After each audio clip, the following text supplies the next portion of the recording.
அண்மைச் செய்தி. அமலாக்கத்துறை வழக்கில் தன் மீதான குற்றச்சாட்டு பதிவை தள்ளி வைக்க வேண்டும் என செந்தில் பாலாஜி தரப்பில் முதன்மை அமர்வு நீதிமன்றத்தில் கோரிக்கை வைக்கப்பட்டுள்ளது. இதுகுறித்த கூடுதல் விவரங்களை வழங்குகிறார் நமது செய்தியாளர் ஆனந்த்குமார்.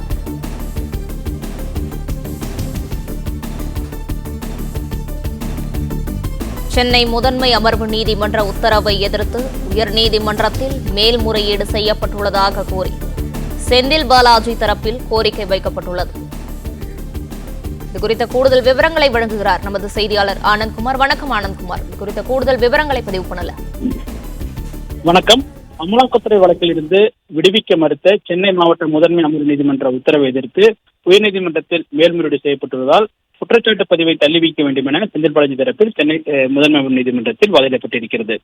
சட்டவிரோத பணப்பரிமாற்ற தடைச்சட்ட வழக்கில் அமலாக்கத்துறையால் கடந்த ஜூன் மாதம் கைது செய்யப்பட்ட முன்னாள் அமைச்சர் செந்தில் பாலாஜி தற்பொழுது நீதிமன்ற காவலில் சிறையில் இருந்து வருகிறார். இந்த நிலையில் இந்த வழக்கில் இருந்து தன்னை விடுவிக்க வேண்டும் என கோரி அவர் சென்னை முதன்மை அமர்வு நீதிமன்றத்தில் மனு தாக்கல் செய்தார். இந்த வழக்கை விசாரித்த முதன்மை அமர்வு நீதிமன்றம் செந்தில் பாலாஜியினுடைய மனுவை தள்ளுபடி செய்து குற்றச்சாட்டு பதிவிற்காக இன்று செந்தில் பாலாஜியை ஆஜர்படுத்த உத்தரவிட்டிருந்தது. இந்த நிலையில் குற்றச்சாட்டு பதிவை தள்ளி வைக்க வேண்டும் என கோரி செந்தில் பாலாஜி தரப்பில் சென்னை முதன்மை அமர்வு நீதிமன்றத்தில் மனு தாக்கல் செய்யப்பட்டது. அந்த மனு நீதிபதி அல்லி முன்பாக இன்று விசாரணைக்கு வந்தது. அப்பொழுது செந்தில் பாலாஜி தரப்பில் ஆஜராகியிருந்த மூத்த வழக்கறிஞர் எஸ் பிரபாகரன் அமலாக்கத்துறை வழக்கிலிருந்து விடுவிக்க மறுத்த முதன்மை அமர்வு நீதிமன்ற உத்தரவை எதிர்த்து சென்னை உயர்நீதிமன்றத்தில் மேல்முறையீடு செய்திருப்பதாகவும் தற்பொழுது சட்டமன்ற உறுப்பினராக செந்தில் பாலாஜி உள்ளதால் இந்த வழக்கிற்கான எண்ணிடும் பணிகளுக்காக தலைமை நீதிபதி முன்பாக இந்த கோப்புகள் வைக்கப்பட்டிருப்பதாகவும் எனவே குற்றச்சாட்டு பதிவை தள்ளி வைக்க வேண்டும் எனவும் கூறினார்.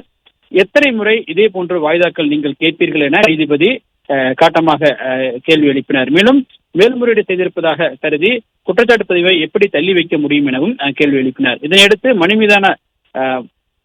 மனு மீது வாதிட அனுமதிக்க வேண்டும் என கோரிக்கை வைக்கப்பட்டது. ஆனால் இதற்கு நீதிபதி அனுமதி அளிக்காத நிலையில் அது தொடர்பான வாதங்களை செந்தில் பாலாஜி தரப்பில் முன்வைக்கப்பட்டது. தொடர்ந்து வாதங்கள் நிறைவடைந்ததை தொடர்ந்து இன்று மாலை இது தொடர்பான உத்தரவுகளை பிறப்பிக்கப்படும் எனவும் நீதிபதி அல்லி தெரிவித்திருக்கின்றார்.